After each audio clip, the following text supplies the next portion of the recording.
Hey guys, welcome to another brand new video. I'm Aditya, and in this video guys we'll be starting to code or understand the C++ language. So guys, as this is a beginner tutorial and we'll be starting from beginner and go to advanced level, so first we must understand a concept called as data types and variables, which is explained in every programming language at the very beginning, so that you have a strong hold about the future concepts. Now I have just created a simple kind of PowerPoint slides so that it would be much easier for us to understand these data types and variables. So let's go to the next slide, and here we'll be discussing the basic data types. There are even some advanced data types as well, and you can even create your own data types. So first data type which we're going to discuss is integer. So here int, so here I have written that used to store integers. So in mathematics we have integers which can store negative, positive numbers including 0, and we have natural numbers which can only store positive numbers not excluding 0, and then whole numbers 0 and all the positive numbers, integers which include negative, 0 and positive numbers. So the same way here in C language, C++ language or C language, we have a data type called as int to store integer data type. Now let's go to the next one. So float is nothing but it is used to store decimal values or fractional values, suppose like pi or anything like that. Pi cannot be stored in float because it is not so large. It has some limits. All these things have some limit to the number where they can store. And here let's discuss the third one, which is double. So double can also store decimal values but has little bit more space to store. So in C++ programming language, every data type has some specific space or kind of a storage which it can hold.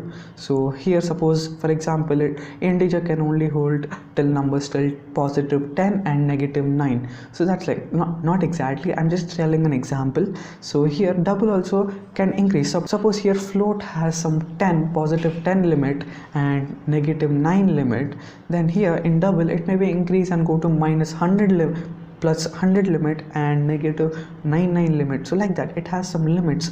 So here that is actually not the actual value.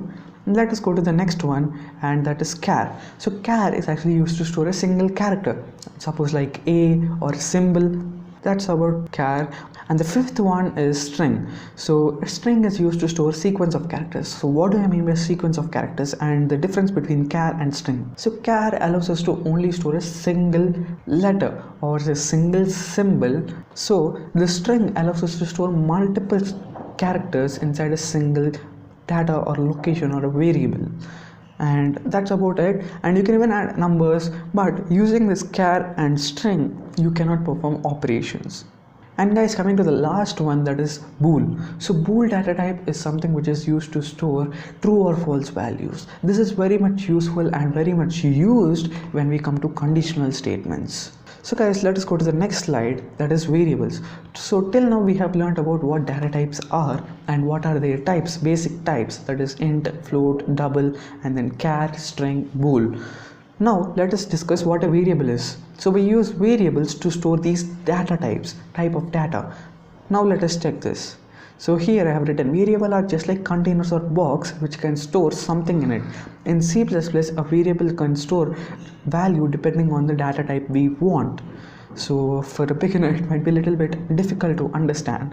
So a variable, so I think even I have kept like this. So here as you can see, so this is a box. So in memory, in C++, when you run a program, a memory will be created, that's your RAM. So in that, there will be a block of memory allocated for your variables. You want to store data in your program, right? You just can't have temporary data all the time. Suppose your name, your bank account details, everything is stored inside a variable. And that variable can have a type. Just now we discussed all the types, that is integer, float. C++ allows all those types in a default. And here you can imagine it something like this. So this is you can imagine this box as memory location, a particular memory location, and it is of type int. This box can only have integer data type. It cannot have string data type, it cannot have a char data type or bool data type. We have declared it as int and we can have it. We can change it also, but we'll be discussing in the future how we do that. And now the value inside it is an integer number. So that's how it works. Now let's go to the next slide, an example of how we do that in C++. So guys, here as you can see, this is how we declare and assign a variable. So this int my age, here we are declaring. So here int my age, we are declaring and saying to the C++ compiler that when you run this program in the memory, you create a variable called as my age and allocate a memory according to the data type. So here the data type is int, and it will also say that the data type whatever is mentioned should only be allowed as value. So here when we have 20, that will only be inserted or used in the memory or kept in the memory. If I add a character or letter, suppose A B C D E F G H, it will say no, you have mentioned it as integer data type and this variable will only have integer data type. So that's how it works. So here first data type, and then second variable name, and then third the value which we want to store. And there are even some more examples which we can see. So char a, and notice that this is how we mention a character. So for representing character we use quotes, single quotes, and for string we use actually double quotes, and inside that you can give multiple characters or multiple words. So here in char only single letter, you can even have a symbol also inside that, no problem. And bool, so Ismail as you can see, and here we can just write true. So bool can only have two values as I've said, that is true or false. So here we have kept true. And float is just used for this decimal values or fractional values. So here I have just kept a simple pi number 3.14159, and I think you can notice over here this everything is ending with a semicolon. So that's how you end. Whenever you declare a variable, you end it with a semicolon. So now let us go to the next slide.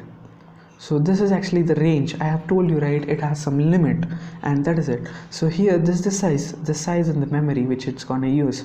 So char has 1 byte, int has 2 bytes, and float has 4 bytes, double has 8 bytes.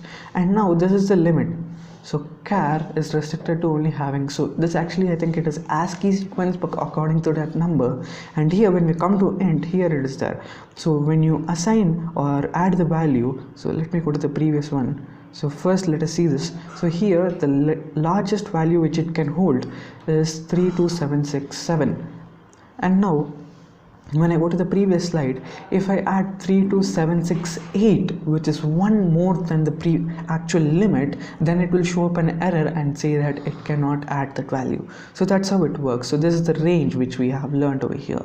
And here float also has this range, and double also has, as you can see, float has little bit less and double has little bit more.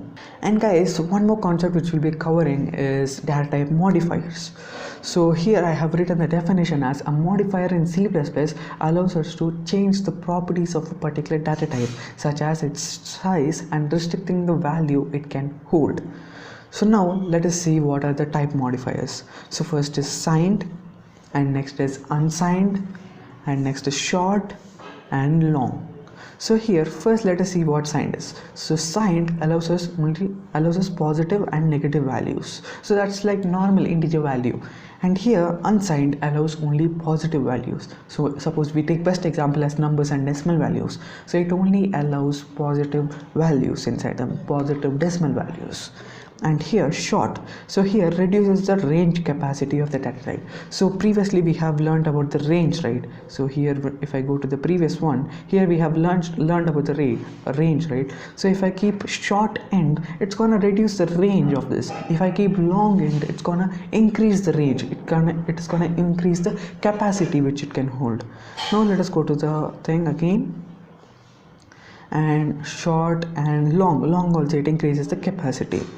Now here we have an example over here. So here unsigned int my num. So this is gonna say, okay, I'm only gonna store the positive value. We have given the positive value, it's gonna store it. Now that's correct as I have told you. And now if I store -20, as I have told, unsigned only stores positive values, then it is wrong. It won't allow that. The compiler will give an error. And here short. So this is actually the limit, right? And now let's see, yeah, it is correct, because short end or long short end and int are actually the same. The limit doesn't actually doesn't decrease so much. And here short int and I give 4000, then it's going to give me an error saying that no, I won't take that much value. I have a capacity and that is this one. not more than that. So guys, that's how data types and variables work in C++. I hope right now you have understood the concept very much clearly. If you did not understand, please watch the video again and have a clear understanding before going on to the next videos. So guys, that's it for this video. I hope you like this video. Please be sure to subscribe to my channel and hit that bell icon so that you never miss any updates. And don't forget to like this video. Thanks for watching. See you in the next video.